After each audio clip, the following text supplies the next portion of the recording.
একটা simple blog কি করে একটু এক্সট্রা অর্ডিনারি হয়ে যায় আজকে তোমাদের সাথে সেটাই শেয়ার করব। মানুষের ভাগ্যে কখন কি থাকে সেটা কেউ কোনোদিনও বলতে পারে না।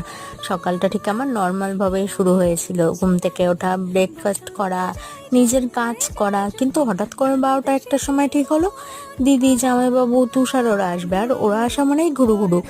সেই অনুযায়ী বেরিয়ে পড়েছি বিকেলবেলা ঘুরু ঘুরু করতে। আর আমরা গেছিলাম একটা রেস্টুরেন্টে গিয়ে অর্ডার দিয়েছিলাম চিকেন ললিপপ, চিকেন 65, তারপরে চিকেন মাঞ্চুরিয়ান, আরো অনেক কিছু, কিন্তু সবকিছুর ভিডিও করতে ভুলে গেছি জানো তো, এই দুটোর মাত্র ভিডিও করতে পেরেছি। যাই হোক, এই যে আমার জামাইবাবু দেখেছো কিরকম।